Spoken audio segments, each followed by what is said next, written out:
Hello everyone, कैसे हो आप सभी। स्वागत है आप सबका टी विद केमिस्ट्री के ऑनलाइन प्लेटफॉर्म पर। मिशन 95 प्लस की एक और धमाकेदार वीडियो लेकर के हाजिर हूं मैं आज आपके सामने।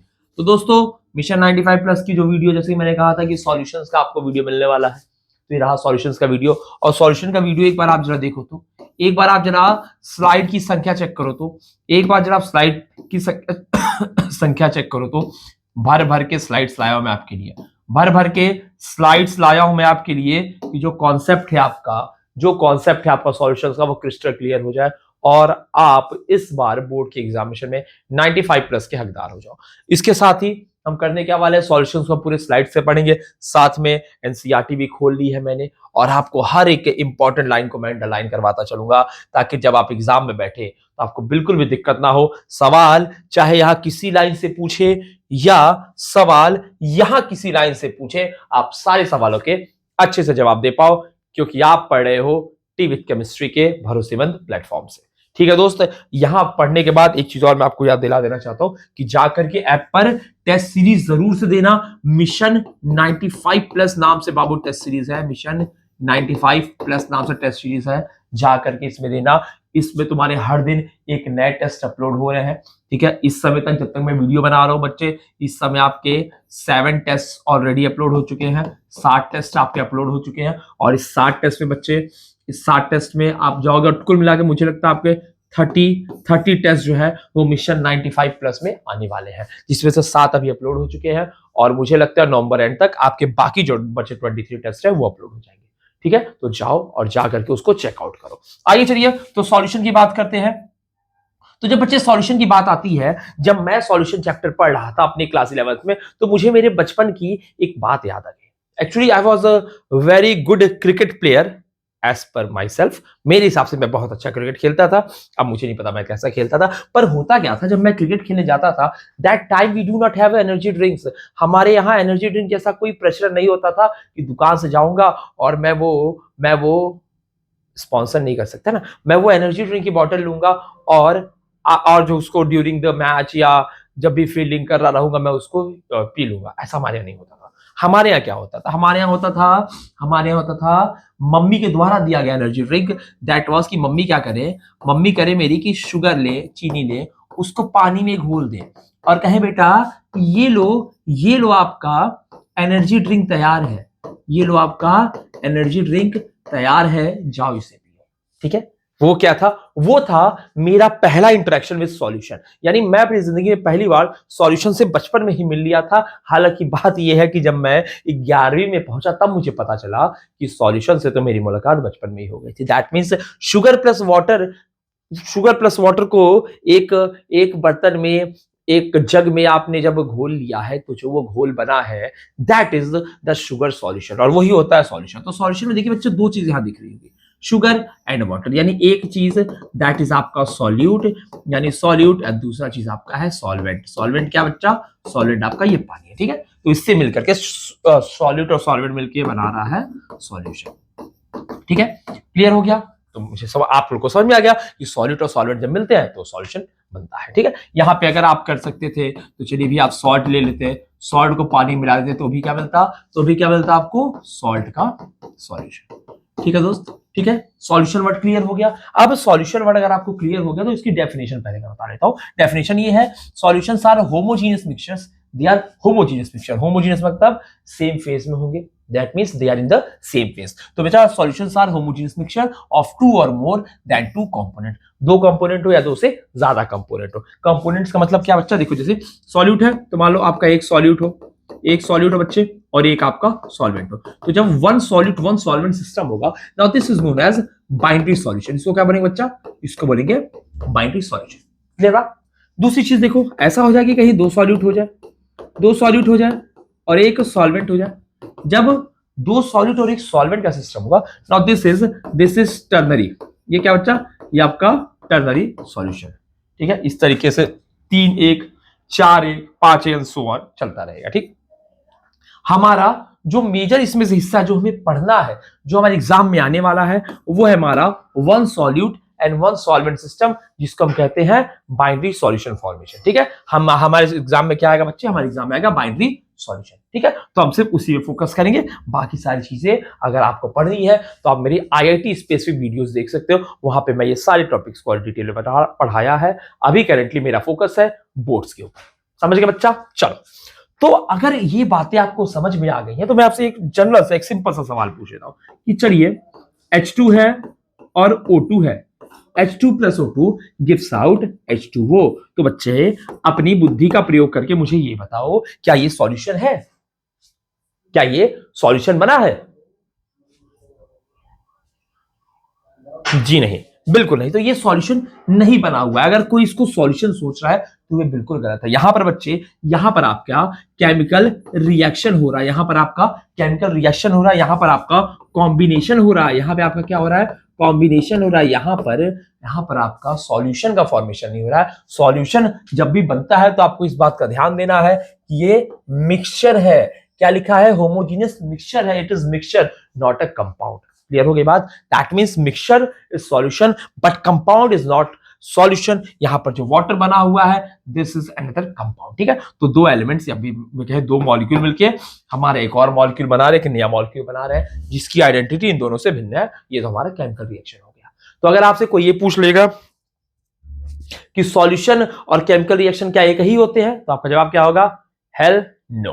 क्लियर दोस्त? आ जाओ। चलो, बाइनरी सॉल्यूशन की मैंने बात कर दी। देखो यहां लिखा हुआ है बाइनरी सॉल्यूशन क्या होता है? दो कंपोनेंट्स होते हैं, सॉल्वेंट और सॉलिड, यानी एक सॉल्वेंट और एक सॉलिड। हमको पता चल गया। सॉल्वेंट होता क्या है बच्चे? सॉल्वेंट वो जो घोलेगा तो उसको ज्यादा मात्रा में, वो हमें ज्यादा मात्रा में चाहिए। ठीक है, सॉल्वेंट क्या होता है? सॉल्वेंट क्या होता है? Present in largest quantity. ठीक है, और इसी सॉल्वेंट से हमें फिजिकल स्टेट का पता चलता है। यहाँ जो सॉल्यूशन होगा वो लिक्विड होगा, वो गैसियस फेज में होगा या वो सॉलिड फेज में होगा, ये किस पे डिपेंड करेगा? This will entirely depend on the solvent. Clear है?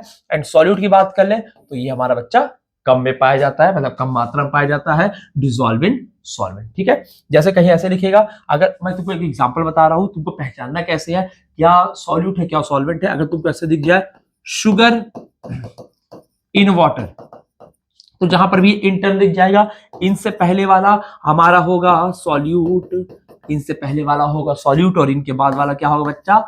This will B solvent. Clear हो गया? तो एक हमारा सॉल्यूट, एक हमारा सॉल्वेंट है।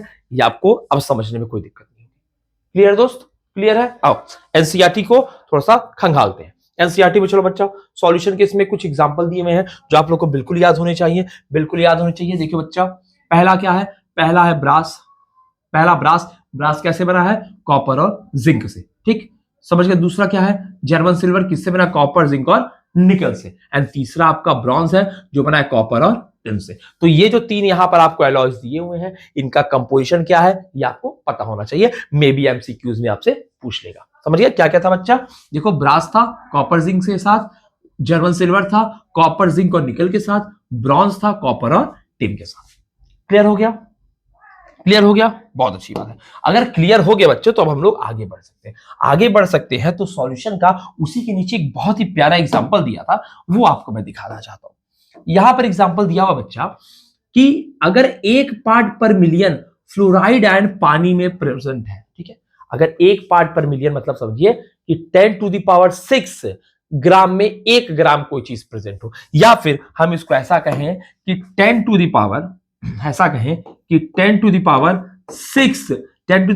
चावल के दाने में एक कंकड़। इसको एक पीप में ऐसे याद करो, 10⁶ चावल के दानों में एक कंकड़। समझ गए दोस्त?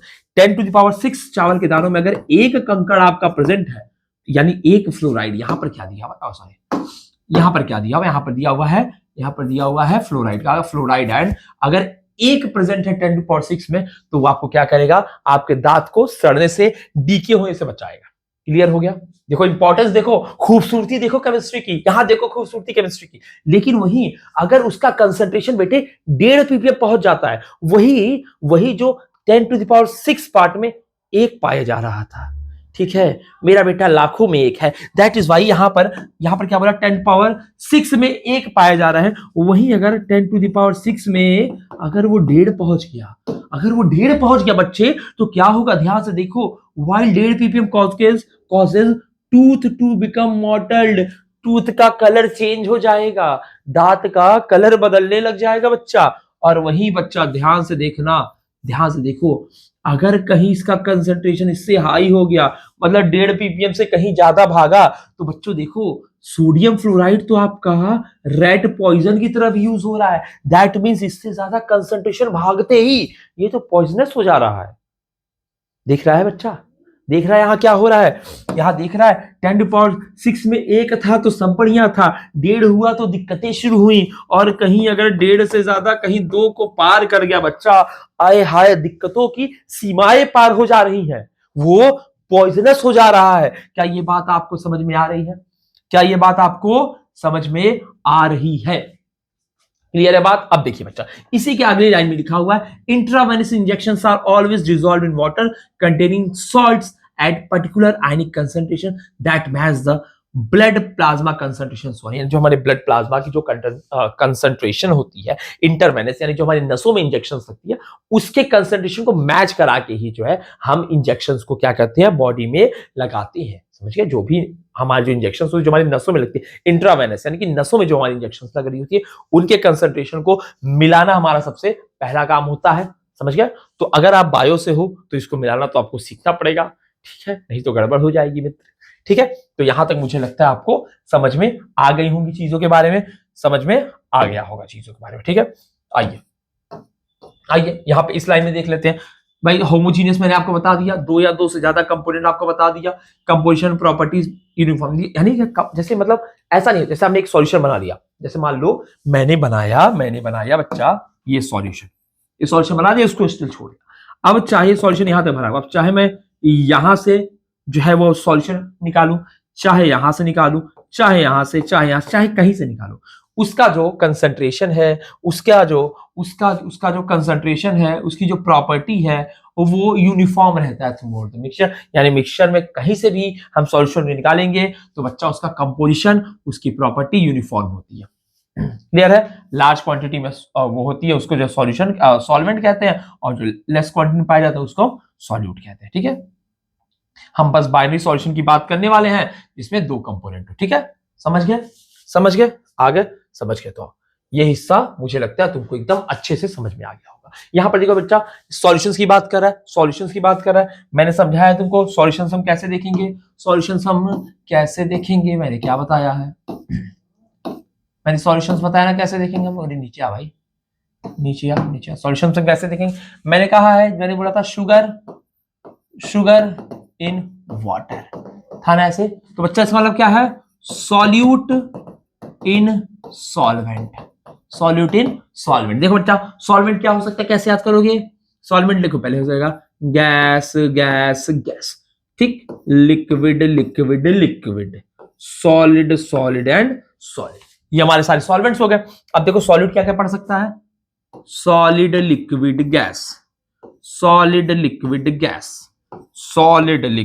यानी solid in gas, liquid in gas, gas in gas, solid in liquid, liquid in liquid, gas in liquid, solid in solid, liquid in solid, gas in solid. Clear है? इतने सॉल्यूशंस हम बना सकते हैं। क्लियर हो गई बात? आओ चलो सॉल्यूशन को सीधे जो पढ़ते हैं, क्योंकि हमारे 1 शॉट वीडियोस है, समझ गया? तो थोड़ा सा हमें क्विक रहना पड़ेगा। जाओ, तो गैसेस सॉल्यूशन की बात करें, गैस इन गैस, गैस यानी सॉलिड भी गैस, सॉल्वेंट भी गैस, सॉल्यूट भी गैस, सॉल्वेंट भी गैस। देखो, mixture of oxygen and nitrogen gases, ठीक है, ऑक्सीजन और नाइट्रोजन गैसेस का मिक्सचर ही क्या बच्चा आपका गैस इन गैस है। ठीक है, गैस इन गैस यानी कि गैसेस सॉल्यूशन। लिक्विड गैस में जैसे क्लोरोफॉर्म को मिक्स कर दे नाइट्रोजन गैस में, ये एग्जांपल्स इंपॉर्टेंट है, आपको एज इट इज याद रखना है। ठीक है, सॉलिड इन गैस यानी camphor in nitrogen gas, camphor जान रहे हो ना, कपूर। ठीक है, सॉलिड इन गैस, कैम्फर क्या होता है, कपूर होता है।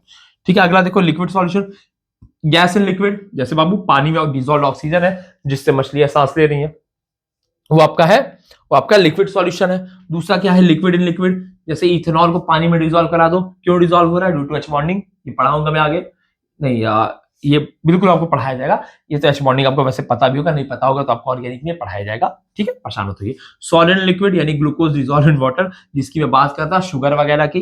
ठीक है, वही रहा solid liquid, solid in liquid. ठीक है, अब गैस को सॉलिड में, जैसे कि solution of hydrogen in palladium, कितना अच्छा रिड्यूसिंग एजेंट है बच्चा, कितना अच्छा रिड्यूसिंग एजेंट है, इसकी भी बात होगी हाइड्रोजन इन पैलेडियम की।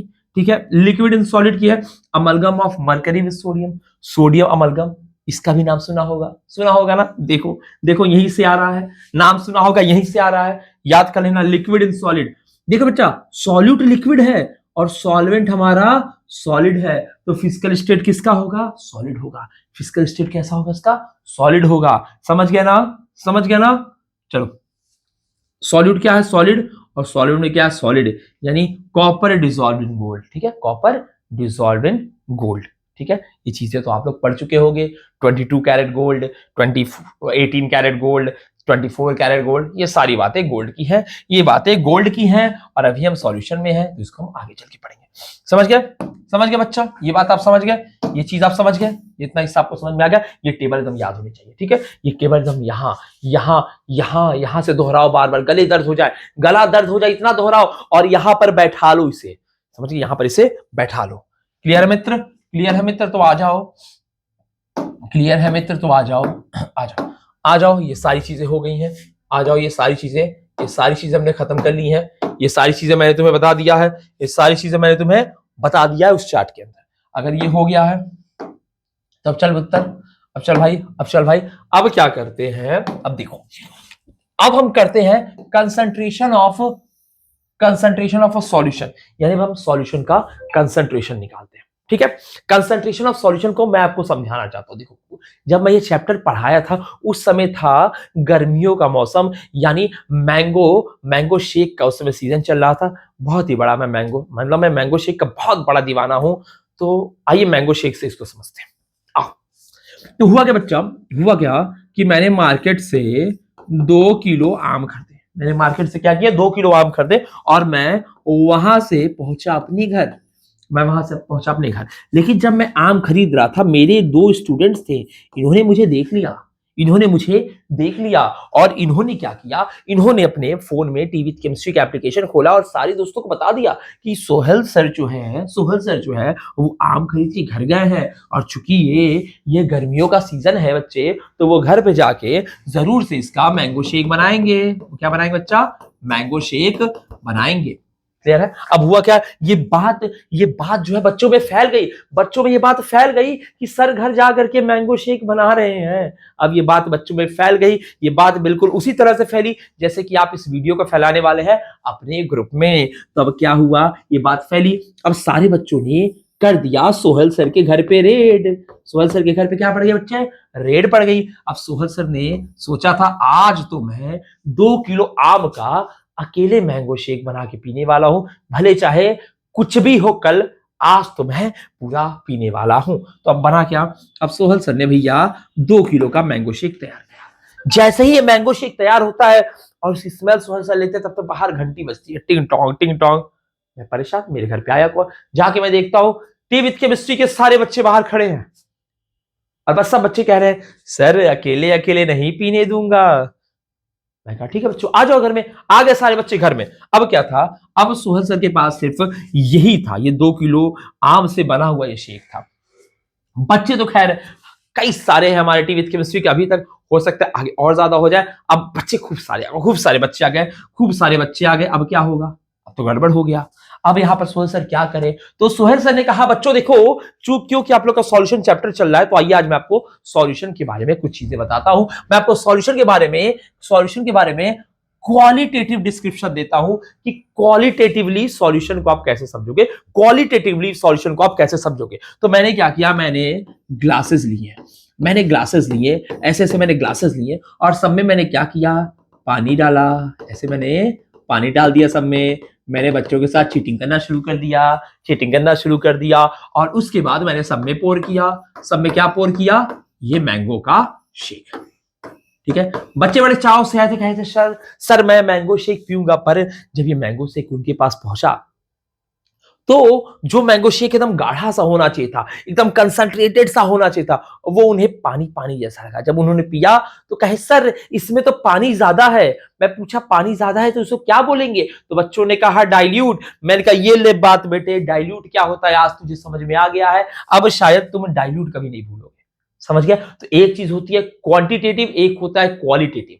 समझ गए दोस्तों? अगर मैं क्वालिटेटिव की बात करूं तो डाइल्यूट मतलब होता है जैसे पानी ज्यादा हो, ठीक है, या सॉल्वेंट ज्यादा हो, सॉल्यूट कम हो। समझ गया? जैसे कि इसमें देखो बच्चा, ये जो हमारा सॉल्यूट था वो कम था और जो पानी सॉल्वेंट थी वो ज्यादा थी। ठीक है दोस्त, तो पहले तो हम लोग क्या करेंगे, अगर हम क्वालिटेटिव डिस्क्रिप्शन की बात करेंगे तो डाइल्यूट की बात करेंगे और कंसंट्रेटेड की बात करेंगे। समझ गए दोस्त? तो ये पहले कंसंट्रेटेड था जो सोहल सर खुद कंज्यूम करने वाले थे, बट ड्यू टू इतने सारे सब्सक्राइबर, ड्यू टू इतने सारे फॉलोअर्स, मुझे क्या करना पड़ा, ये सब में बांटना पड़ गया। हालांकि ऐसा होगा नहीं, अगर आप मेरे घर आओगे तो मैं आपको ये पूरा जार दे दूंगा पीने को, ये तो सिर्फ कहने वाली बात थी। ठीक है दोस्त, चलो, तो मेरे ख्याल से क्वालिटेटिव जो डिस्क्रिप्शन है वो आपको समझ में आ गया होगा, किस तरीके से डाइल्यूट और कंसंट्रेटेड चीज को समझाया जाता है। ये पहले कंसंट्रेटेड था, पर ये बच्चा अब क्या हो गया, डाइल्यूट हो गया। समझ गया? ये तो हमारा क्वालिटेटिव डिस्क्रिप्शन हो गया। पर अब बच्चे क्वांटिटेटिव डिस्क्रिप्शन की बात होगी, क्वांटिटेटिव डिस्क्रिप्शन की। समझ गए? क्वांटिटेटिव डिस्क्रिप्शन क्या, चलो क्वांटिटेटिव डिस्क्रिप्शन को समझते हैं। तो क्वांटिटेटिव डिस्क्रिप्शन जो हमें पढ़ना है कंसंट्रेशन। तो कंसंट्रेशन को अगर मैं तुम्हें सिंपल से बताऊं, एक सेकंड बच्चा, थोड़ा मैं कलर चेंज कर लूं इसका। क्या ये विजुअल है? क्या विजुअल है? एक मिनट मुझे देखने दो जरा, क्या ये कलर विजुअल है? नहीं तो ये थोड़ा मजा नहीं दे रहा है ये कलर। मैं क्या करता हूं, मैं ब्लैक कलर ही ले लेता हूं या व्हाइट कलर। व्हाइट कलर की विजिबिलिटी कैसी है भाई? व्हाइट बेटर दिख रहा है, तो चलो। तो अगर मैं बात करूं कंसंट्रेशन की, तो कंसंट्रेशन अभी यार तुम सिंपल है समझो, कंसंट्रेशन को तुम रेशियो याद रखना। रेशियो भैया ऊपर जो सॉल्यूट ले लो और नीचे जो है सॉल्वेंट ले लो। ठीक है, सॉल्यूट बाई सॉल्वेंट का जो रेशियो है उसी को कंसंट्रेशन समझ के चलो। ठीक है, इसी को क्या करो, कंसंट्रेशन मान के चलो। मैं तुमको समझाता हूं, यहां तक चीजें हो गई। अब देखो बच्चा, तो हम लोग के पास क्या क्या मेथड्स हैं, क्या क्या मेथड्स है समझने के। तो देखो बच्चा, पहला है मास परसेंटेज, दूसरा है वॉल्यूम परसेंटेज, तीसरा है मास बाई वॉल्यूम परसेंट। ठीक है बच्चा, ये तीन हो गया, ये तीन हो गया। चौथा है आपका पीपीएम, पांचवा है आपका मोल फ्रैक्शन। ठीक है दोस्त, ठीक है दोस्त। छठवां है आपका मोलैरिटी, सातवां है आपका मोलैरिटी। क्लियर है? तो चलो एक एक को फटाक से डिस्कस कर लेते हैं, एक एक को फटाक से डिस्कस कर लेते हैं। सबसे पहले अगर मास परसेंटेज की बात करें, मास परसेंटेज की बात करें तो मतलब क्या भैया, mass percentage of a component क्या होगा, मास of component upon total mass of solution. जैसे मैंने ये बोला कि 2 ग्राम मान लो इसे बोला 2 gram hydrogen is dissolved in 18 gram water. ये मैंने बोला 2 gram hydrogen is dissolved in 18 gram of water. तो इसका अगर मास परसेंट निकालना हो तो this will be equal to 2 upon 2 plus 18 into 100। ठीक है, ये क्या हो जाएगा, 2 अपॉन 2 प्लस 18 इंटू 100, यानी कि 2 अपॉन 20 इंटू 100। बच्चा ये हो गया 5, यानी कि 10%। समझ गए? क्या आप समझ गए मास परसेंटेज क्या होता है? क्या आप समझ गए बच्चे मास परसेंटेज क्या होता है? वेरी गुड, अगर आप समझ गए तो बहुत अच्छी बात है। वॉल्यूम परसेंट की बात कर लो, देखो volume of component upon total volume of solution. जैसे यहां पर हमने मास की बात की थी, वैसे हम वॉल्यूम की बात कर लेंगे। और अगर मास से वॉल्यूम करेंगे तो भैया जो सॉल्यूट का मास रहेगा वो देखेंगे और उसको डिसॉल्व करेंगे 100 ml सॉल्यूशन में। ठीक है, यानी कि देखो mass of solute upon 100 ml of solution. ठीक है, ये आपका क्या हो जाएगा, ये आपका हो जाएगा मास बाई वॉल्यूम परसेंटेज। ठीक है, mass by volume percentage. Clear हो गई चीजें, ये तीनों चीजें क्लियर है। इस पे अगर कोई क्वेश्चन रहेगा तो आप लोग से हो जाना चाहिए, क्योंकि इसको आप 11th में ही पढ़ चुके हो। ठीक है, आओ अब आगे बढ़ते हैं। एनसीईआरटी में इसको देख लो एक बार, ध्यान से देख लो। Mass percentage, mass of component total mass into 100, volume percentage volume total into 100। और ये क्या रहा, हाँ इसमें देख लो, अगर तुमको कहीं ऐसे दे दिया है कि 10% ethanol solution in water means, अच्छा ये चीज सीधे बता रहा है, मतलब अगर कहीं 10% इथेनॉल सॉल्यूशन दिया हुआ तो इसका ये मतलब होता है कि 10 ml इथेनॉल है जो कि 90 ml पानी में घुला हुआ है, ताकि टोटल वॉल्यूम सॉल्यूशन का 100 हो गया। ठीक है, समझ गए ना, यानी कि 10 ml इथेनॉल जो है वो डिसॉल्व है कि टोटल सॉल्यूशन का वॉल्यूम जो है वो 100 ml हो चुका है। क्लियर हो गया ना। चलो एग्जांपल देख लो, 35% अगर हम इथाइलिन ग्लाइकॉल को यूज करते हैं, 35% वॉल्यूम बाय वॉल्यूम सॉल्यूशन अगर हम बनाते हैं इथाइलिन ग्लाइकॉल का, तो वो एक एंटी फ्रीज की तरह काम करता है, जो कि कार के रेडिएटर्स में पड़ता है और कार के मतलब इंजन को कूल करने काम आता है। जैसे कि जो ठंडे शहर होते हैं वहां पर क्या होता है कि हम पानी को उसमें क्या होता है एज अ कूलेंट नहीं यूज कर सकते, क्योंकि पानी हमारा क्या कहता है 0 डिग्री पे फ्रीज कर जाता है। पर जहां पर एटमॉस्फेयर में, जहां पर इन्वायरमेंट का टेम्परेचर ही 0 से कम गया हुआ है, वहां पर हम वाटर नहीं यूज कर सकते हैं कार्स के रेडिएटर में। इसीलिए हम ये एंटी फ्रीज मिक्सचर यूज करते हैं, जो कि बच्चा 35% वॉल्यूम बाय वॉल्यूम का सॉल्यूशन होता है इथाइलिन ग्लाइकॉल का। कोई दिक्कत है? देखो इसका जो फ्रीजिंग पॉइंट है वो बाबू कहां चला गया है, 17.6 डिग्री सेल्सियस तक चला गया है माइनस में, और वाटर कितना होता है 0 डिग्री सेल्सियस, तो ये काफी कम चला गया। ठीक है दोस्त, समझ गए? आओ चलो यहीं पर पीपीएम, यही मैं देख लेता हूं पीपीएम क्या है।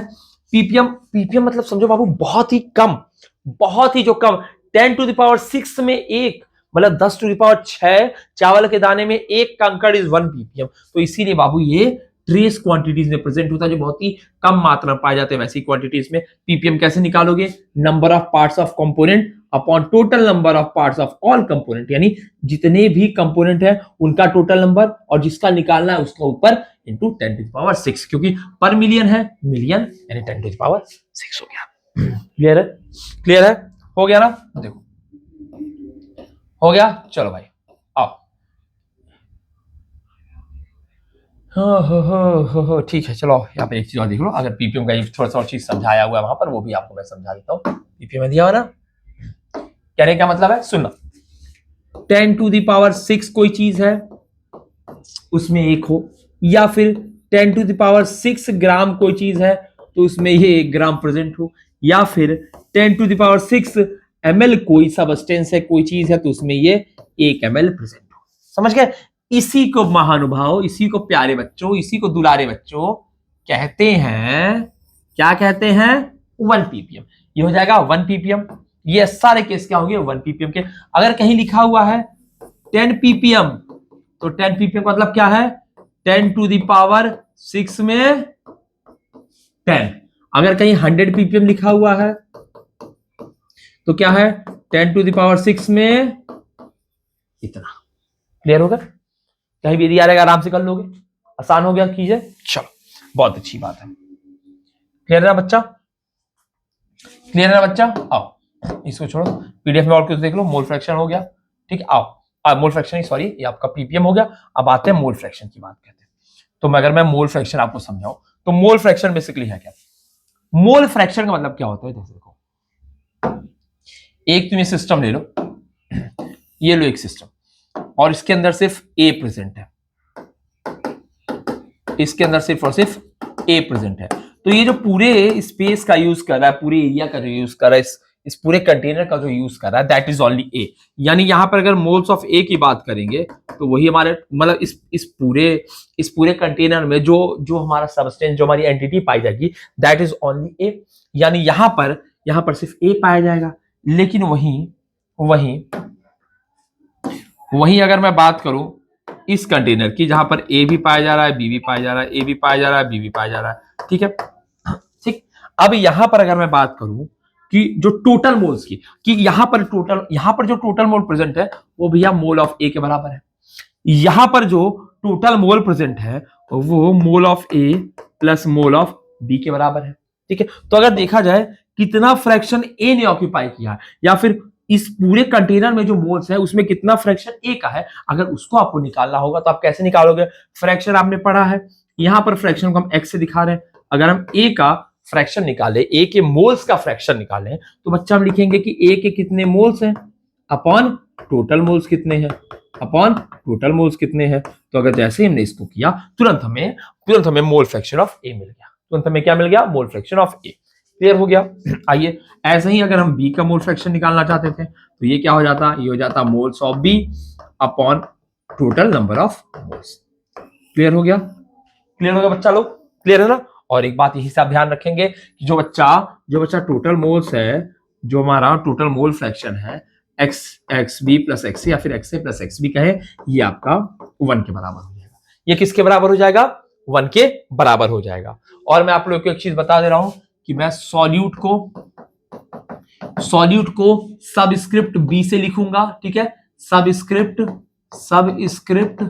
का मतलब क्या है? अगर कहीं मैंने ऐसे लिखा है एक्स बी, तो इसका मतलब ये सॉल्यूट को बताएगा, ठीक है। और मैं सॉल्वेंट को लिखूंगा सबस्क्रिप्ट ए से, यानी कहीं पे अगर ऐसे एक्स से लिखा है तो ये आपके सॉल्वेंट को बता रहा होगा, ठीक है। तो टोटल एक्स ए प्लस एक्स बी कितना होता है बच्चा, 1 के बराबर होता है। क्लियर हो गया, टोटल कितना होता है, 1 के बराबर होता है, 1 के बराबर होता है। तो अगर मैं बात करूं उसमें, जैसे मान लीजिए अगर इस तरीके से दिया हुआ है, मान लीजिए ठीक है, चलो आओ इस पास रहने दो, इसमें क्या हुआ देखिए, आओ यहाँ पर देख लो, ठीक है। यहाँ पर यही चीजें दी हुआ है, total sum of all mole fraction unity है, ठीक है।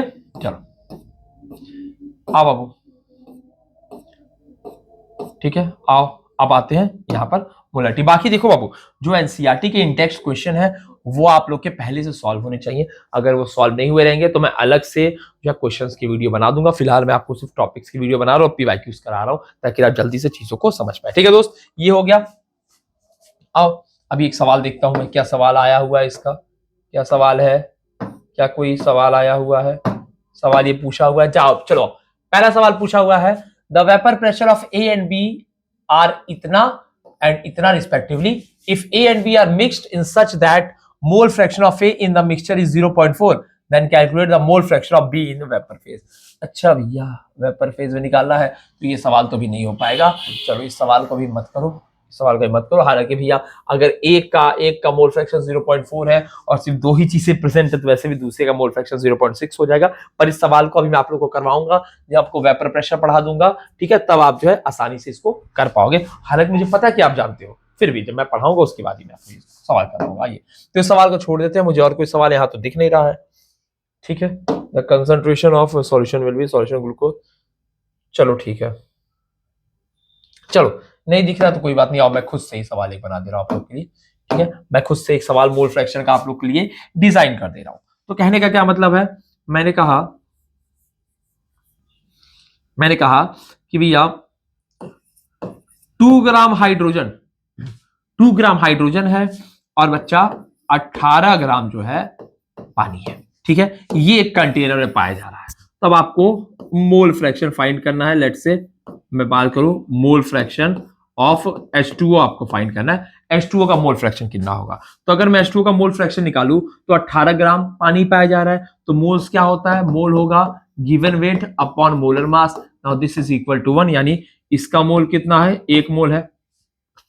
H2 की बात करें, H2 का मोलर मास इज 2 और 2 ग्राम दिया हुआ, तो यहां पर इसका मोल भी 1 हो जाएगा और इसका मोल वापस से 1, यानी कि मोल ऑफ H2 हो जाएगा, मोल फ्रैक्शन ऑफ H2 इज 0.5, ठीक है।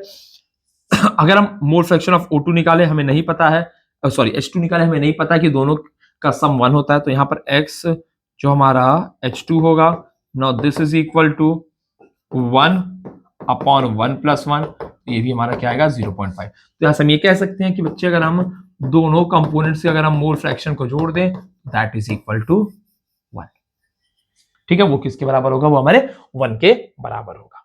क्लियर है, इतनी बात क्लियर है ना। चलो आगे बढ़े और अब चलते हैं सबसे प्यारे, सबसे न्यारे, सबसे राज दुलारे टॉपिक के पास, that is molarity and molality. और मैं इसको आपको एक ऐसे ट्रिक से याद करवाऊंगा कि आपने कभी सोची ना होगी, तो आज आप उसको सोच लोगे, ठीक है। तो आपको बस एक चीज याद करना है, that is L into L.